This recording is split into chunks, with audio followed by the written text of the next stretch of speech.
Hey everybody, it's The Move. I'm Greg. This is Trey. Sitting down with us today. We're going to talk about, his art, his clothing, maybe a little bit of the football career, maybe. Yeah, a little, we gotta get into it a little bit. I got a lot to say. But first things first, thanks for coming out today. Of course, man. Thanks for having me. Hey, always great to see you. Now, just starting off, we're going to start with the shot culture. Yeah. Now that was a magazine you started in college, right? Or worked with, or started? Yeah, I started it in college. I think maybe my last 2 years of college, I was putting it together and I put it out my last year. I was there in 2019. Okay. And what was kind of the foundation of that? Yeah, so basically it started out actually really as a spoof really of like one of the like really preppy fashion publications on campus called The Walk, and originally I was going to call it Dough Walk just to like, kind of make fun of it.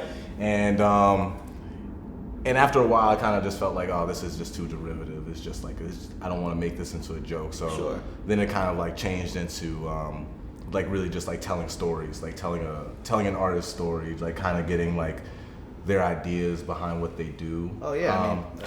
Yeah, because I've always just felt like the most interesting thing about art is the artists themselves, because they're the ones with the ideas. And it's the move. Like that's what we're trying to do here. We get that. Exactly. You know what I mean? So it's just like of course, like, the art itself is beautiful, but like that's just the medium that person chose to use. I totally get they that. could be doing podcasts, they could be making movies, whatever. But they chose this medium.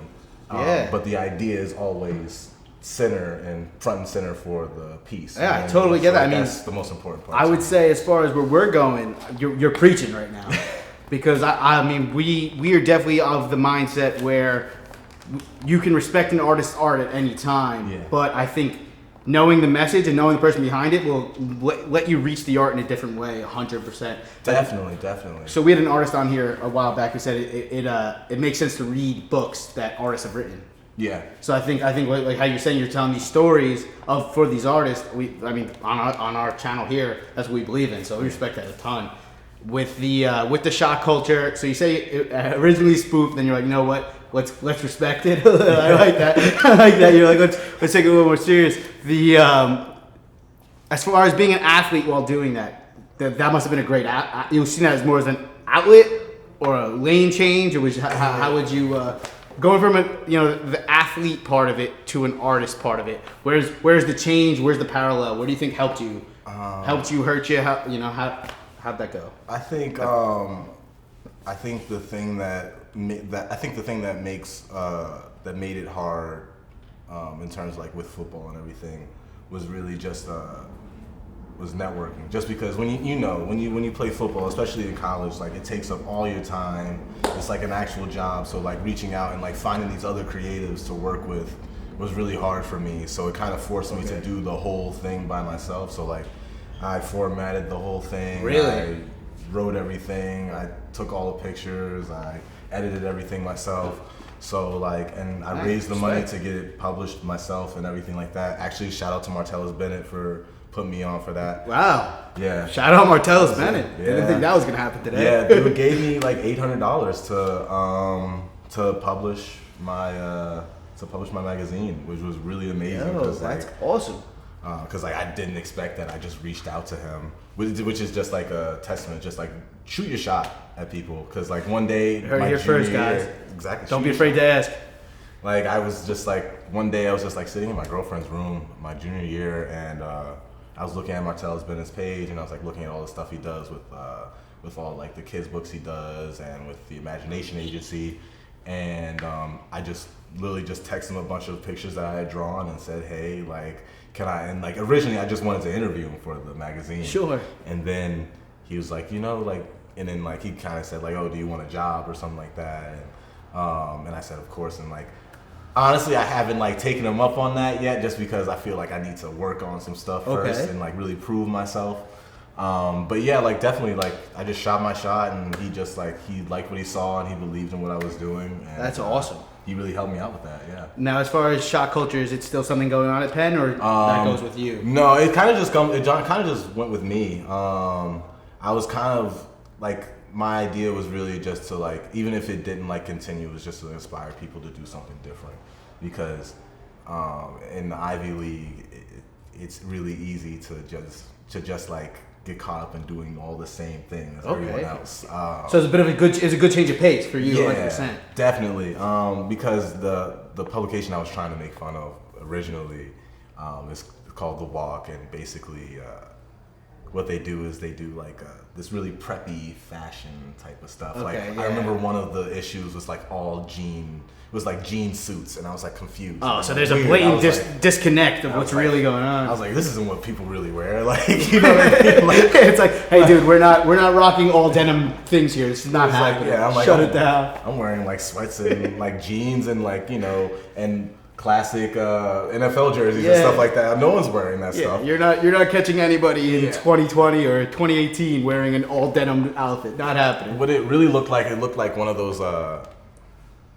You know, like the Gap commercials. That's what it looked like. Nice. It looked like one of those Gap commercials where like all the colors are really clean and like everyone is like it's really diverse and everyone. You know, my God, it's way too clean. It's way too clean to be real life. Yeah, it just looked way too clean to be real life. And so with my magazine and everything, I purposely went out and I tried to find people that were very counter to that. Yeah, and probably better representatives of the culture. Exactly. Yeah. Like I had one of my friends, Mustafa Days.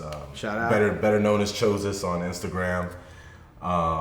He is like a musician and an artist, and awesome. So I was able to interview him and like talk to him about building brands, and like I really wanted to talk about stuff that like people are interested in. People have always been interested in like trying to build something.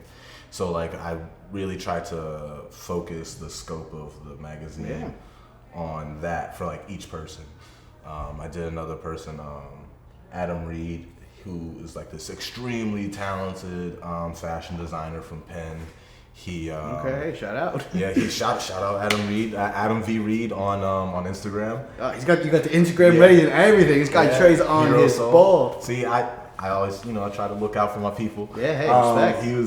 He was really dope. Like I believe he did an internship for Adidas and like did a project with them. So like he like really sick people. I was able to get really really cool people to be a part of it. That's fine. And the funny thing is that like I actually finished it like at the end of like towards like the beginning of 2018, or no, not the beginning, but like towards the middle of 2018, sort of like March, April, and then I just like didn't put it out. I didn't put it out until a year later. Just sitting on content. What does that feel like? It was weird because it was just like I had this whole I had this whole file ready to go and like post it, and I just like I think I just got scared. Honestly. Just a little anxious? Yeah, I was just really anxious. And like I think this goes like to bring it back to like how did being an athlete affect it. I was kind of like stuck in this idea that I'm an athlete. Like, is there the image? The image might not be there. Is that where it is? Like, will this be well received? Yeah. So it comes down to. Is it come down to? Okay, I'm an athlete. Maybe this won't seem authentic. Yeah. Basically, yeah, exactly. It just kind of seemed like it came out of left field from me to like do a magazine. Because like I've on campus I was known as a football player. Sure. Like my whole entire life I was it's a pretty damn good one. Yeah, like people know me like, oh, he plays football,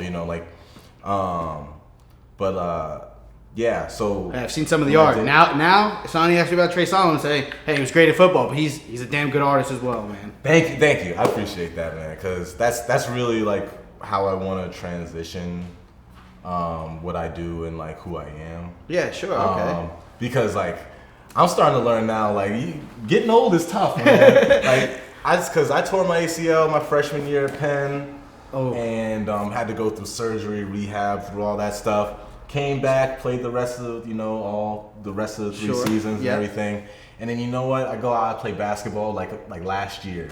I play basketball at the end of last year, right?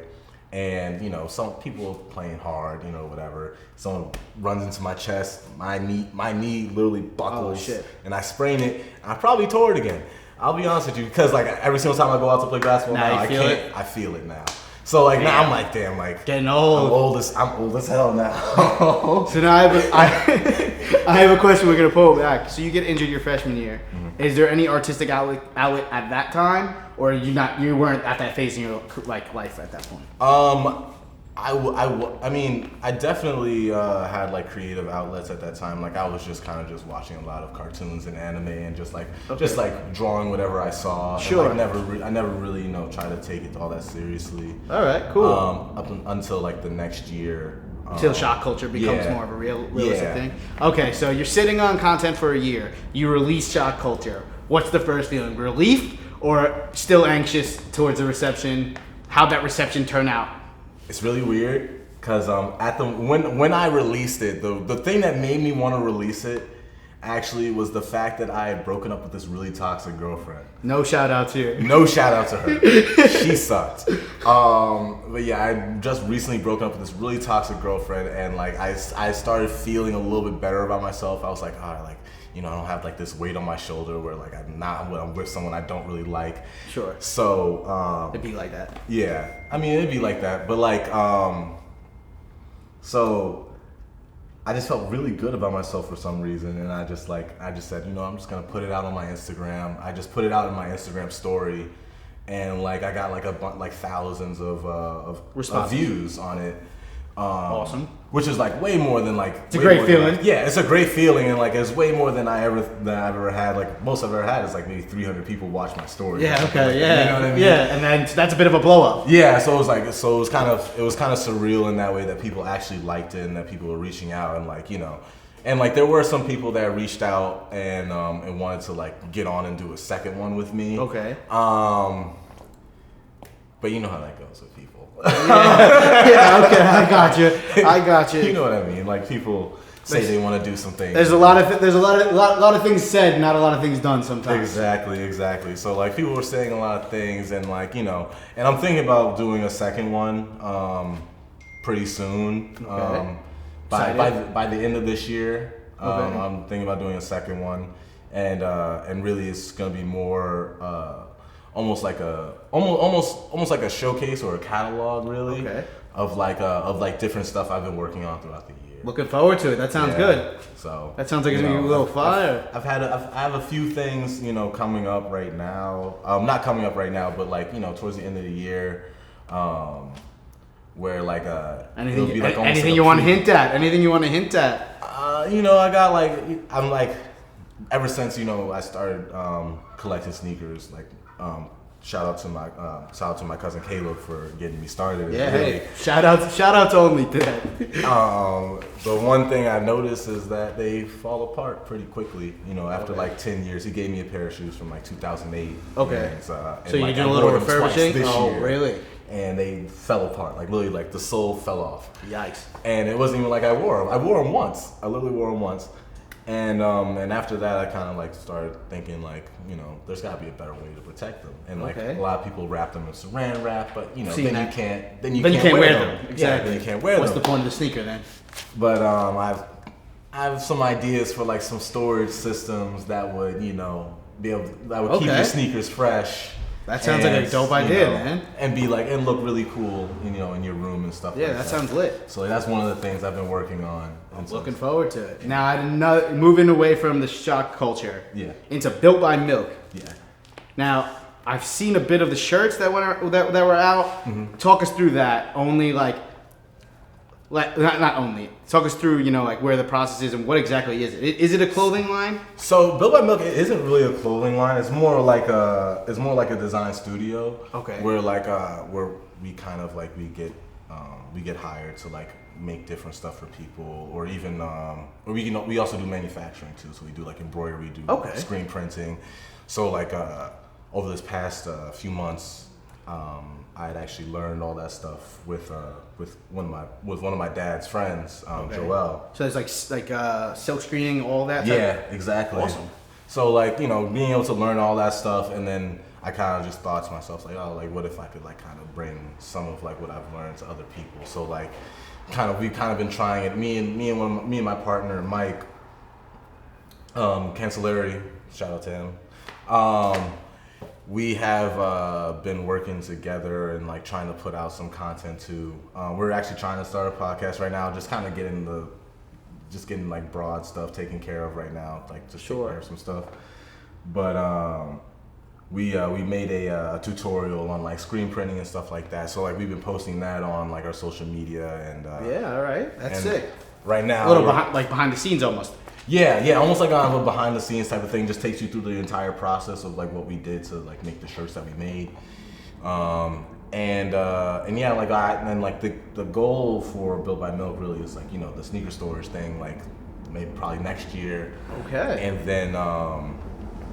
then also probably like working with schools too, because like you probably feel the same way. Not college, but high school sports did a lot for us. Oh, absolutely, you know what I mean? Absolutely. And there's a lot of characteristics I think of high school athletes they've learned through the sports they play. Yeah. I mean, just the camaraderie alone. Yeah, literally look at us. Literally like.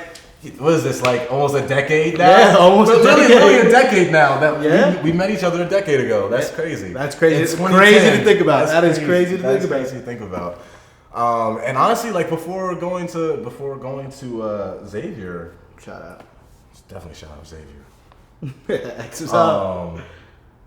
I had never experienced a sports team that was like as tightly connected as we were. Facts. You know, I could say the same thing. Before I went to Xavier, me too. Yeah, it was like that freshman our freshman class, like our freshman year when we first came in.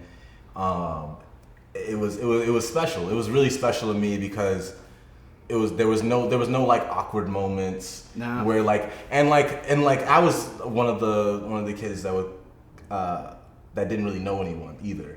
You know what I mean? Like I know a lot of you guys came in, you guys knew each other, you guys grew up and played together and stuff like that. And you guys could have really made it awkward for me coming in, but like you guys didn't. You guys no way. We were family, dog. You guys really did, you know, make me feel like I was family and everything like that. And you know, we are now, you know. Absolutely. Yeah, so I really want to work within like high school sports. I really want to like be like, you know, like give back in the way, kind of in give my back own way. to what you got, you know? That's exactly. sick. That's you know, sick. like through like maybe like, you know, maybe I'll just do like apparel for them or stuff like that, or like design a new logo. That's exciting, yo. Stuff like so I have to say, I'm looking forward to it, man. Yeah, I'm looking forward to it too. I just recently I was working with someone from Cardinal Hayes on their 80th anniversary like side patches for like their hats and stuff like that. So yeah, that was a lot of fun. So I want to do more stuff like that because I want to give back to like those schools and like those communities that like really like made me who I am. Because Xavier, in all actuality, is I feel like I learned more about who I am from being at Xavier than I did while I was in college. Sure, and I think if that makes any sense. And I think that's, you know, a pretty, you know, a view most people have. Yeah. Like my next question, with everything we're talking about Built by Milk, you have a funny quote on your Instagram I want to bring up. No, I don't want to draw your logo. How often does that question get posed to you that you just put a blanket statement out there? No, I don't want to draw your logo. I get it maybe like at least 2 or 3 times a week. Sheesh. Where it's like, hey, you know, could you draw my logo, you know, and then I tell them what the price is, and you know, then things aren't free. Like, things aren't free. Things are free, and people ask like, oh, can you do it for exposure? I was like, I mean, I'm exposed. Like I don't. That's fair. Right? I don't really need the exposure from you. You know what I mean? Like, yeah, that's fair. It's kind of like, you know, I work really hard at it. You know, I want to do bigger projects. Really, you know what I mean? I don't want to just do the one-off. I think the thing also with, you know, the exposure type marketing, the big problem with that is like everybody brings it up as if everybody's gonna say yes, and when somebody says no because they know their worth, they're trying. Like people are trying to portray them as wrong. Yeah. But no, you just happen to know your worth. Yeah. You're not afraid to push the issue. Yeah, and also it's like where does it stop? Where does it stop? You know what I mean? Like where's if you start just doing stuff for exposure, when does this stop? Like, when do you feel like you've had enough exposure? When do people feel like you've had enough exposure? Like, you have to decide all that stuff for yourself. Exactly. You know, and world doesn't run on free, bro. Yeah, and like I've done stuff for free for people that definitely could have paid for it. I don't want to. You know what? Fuck it. I'm gonna say it. Kevin McCall is a piece of shit because he definitely didn't pay me for the cover art that I did for him in 2015.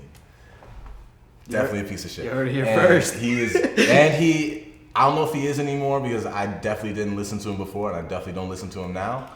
He was on Chris Brown's label, and at the time, I do believe that they had beef. So I don't know if he's still there or not, but that guy sucks. Hey, you suck. All right, now bringing up music. Who you been listening to lately? Lately, honestly, ever since MF Doom died, I've been listening to a lot of Rip. Yeah. Rip. Yeah. We haven't gotten to him yet. We gotta get to him. Yeah, man. It's that was really tough. But but other than that, like a lot of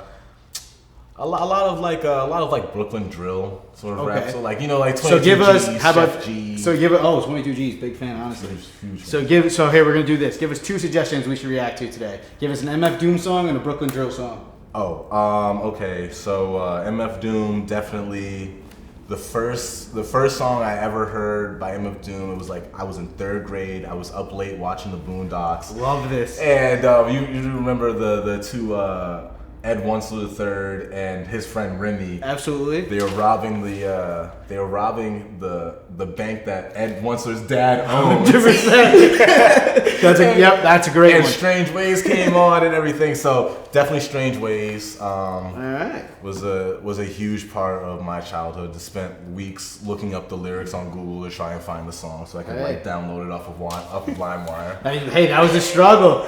That might date us, honestly, but that was the struggle. You know, Spotify wasn't a thing. Literally, there was like streaming music wasn't a thing. So like, you either ripped it off or you had a lot of money to pay. Yeah, that was.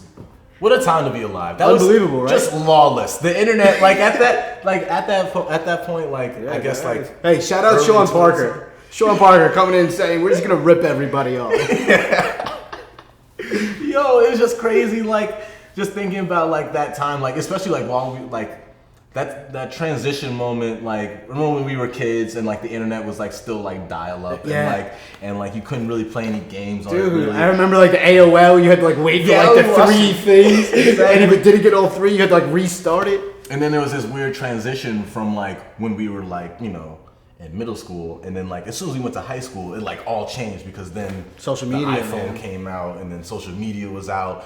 And there's just like so much shit you could do on the internet that you couldn't do before. Yeah, it became a whole different thing. it was just like people posting shit everywhere that you could download anything. And LimeWire was a part of just that lawless. The Wild Wild West era of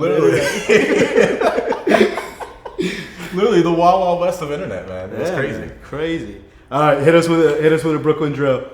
Oh man, I'm trying to think of one off the top of my head. It's definitely a 22 G song, but I can't remember any 22 G songs off the top of my head. I'd have to look at like which songs I've been listening to. Yeah, you got it, man. Let me see. Oh man. 6 a.m. in New York by Sleepy Hollow. 6 a.m. That's actually a fire song. I do like. We are getting to that 100%. 6 a.m. Definitely. All right, well, our last thing, because I actually have to ask this question and then we'll ask a question on it. Your relation to Deadpool. Because if you go on this man's Instagram, Deadpool is everywhere. Now I'm assuming that's your favorite cartoon character, or what's the relationship? He's definitely one of my favorite comic book characters. My favorite comic book character is probably like Spider-Man or Doom. Or MF Doom. Not MF Doom, but Dr. Doom. Dr. Doom. But yeah, so it was really weird because like I've been reading Deadpool comics like since I was in high school and everything like that. Sure. Like before the movie came out, I've been watching all the movies and not watching all the movies, but reading all the comic books and everything. And I just loved just the lightheartedness of it and like the Merc with the mouth. Yeah, man. and also just like I'm not. You know me. Off the field, I'm not a violent person at all. Sure. I would agree with that 100%. But but like I still love football, and like part of loving football is loving the violence of it, right? And like Deadpool, he's a violent man. The way they did the violence, where it wasn't like where it was like kind of like playful. Gore. Yeah, it was kind of fun and playful and like gore for the sake of gore. Yes, absolutely. It kind of reminded me of like the way that I played, because like something weird that coaches will tell you is that you have to play angry. You have to play angry. Right. And it's like, but no, like I'm a happy person. Like, you know what I mean? Like I play really happy. I'm excited to go out there. Right. You're out there having fun. Yeah, I'm excited to go out there and hit people. I'm excited to go out there and run the ball and stuff like that. So like while we're on the field, like I'm always happy. I'm always smiling because it's fun. So I get that. That correlation seems to clear itself up with that right there. And plus, I also got that the movie quality mask. Yeah, you have that solid Deadpool mask. You could draw him a little bit too. Yeah, I've drawn him a little bit. I did like a whole my last season at Penn in 2017 going to 2018. I did a little web comic series for all the Ivy League games that we played. So it'd be like him like running from like the Hulk, and that would be like Dartmouth. Cool. For the green. Yeah, I gotcha. That's sick. And then, the lion, like Columbia Lions, like he was a lion tamer and stuff, and like poking the lion. Yeah, see, I mean, that's creative. That's super creative. Yeah. All right. So we always use ask a top 5. Sometimes it's rappers, sometimes it could be anything. We're gonna go your top 5 Marvel superheroes. Top 5 Marvel superheroes. Number 1, has to be Captain America. Respect. Has to be Captain America. Like, two boys from Brooklyn. We can respect that. He's like, he's like, remember in one of the movies, he was fighting Spider-Man. Yeah. He's like, "Where are you from, kid?" He's like, "Queens." Awesome. He's That like, is sick. Brooklyn. Yeah. I'm like, yeah, exactly. That is sick. Exactly. Just 2 boys from the boroughs. Exactly. Who would have thought? Literally, like, who would have thought it would be two kids from Brooklyn and Queens that become just the fighting. 2 greatest superheroes in the world. Absolutely. That's also one of the reasons why I love Marvel Comics, is because most of the superheroes are from New York. Yeah, from New York. Everything happens in New York. Yeah, everything happens in New York. It's like all the mutants are in New York. Like everything. Yeah, everything. Awesome. I mean, what is it? Professor X. That's Westchester. Yeah, Professor X is in Westchester. Yeah, exactly. All right, so we got Captain America. I'm gonna have to say the Hulk. Definitely one of them childhood favorites. Spider-Man. Sure. Spider-Man is up there. Classic. I mean, classic. Can't go wrong with Spider-Man. Literally, like the greatest. He's probably the greatest hero. Like, I think so. I mean, and especially like in Marvel, like they know he's the most popular character. Yeah, so they play it up that way. Like it's kind of hard to argue against Spider-Man, because it's like the point is like if everybody loves him this much and you don't, it's like it's not wrong with you. Like it might not be me, it might be you. He has the coolest, most weird powers ever. Like it's almost like the Teenage Mutant Ninja Turtles. Teenage Mutant Ninja Turtles, if you think about it logically, it sounds like some crazy homeless high person's fever dream. I 100% agree. 100% agree. And then the same thing with Spider-Man. It's just like a spider bit him, and then he becomes a Spider-Man. Like it is kind of nuts. Something like that could really fall flat. But they did. Shout out to Jack Kirby and Stan Lee for putting together something so amazing. Absolutely. So Spider-Man is what, number 3? We have Captain America. We have the Hulk. Spider-Man. 2 more for us. Blade. Oh damn! Vampire Hunter. Blade the Vampire Hunter, definitely. And then I'm gonna say Doctor Doom when he becomes Iron Man. Okay. Yeah. There you go. That's Tre's top 5 Marvel superheroes. Tre, thanks so much for coming on today. It was a pleasure. Thank you for having me. I loved it. Look them up, Built by Milk. Follow us on It's The Move on Instagram. Like, comment, subscribe. Thanks for watching, guys. It's The Move.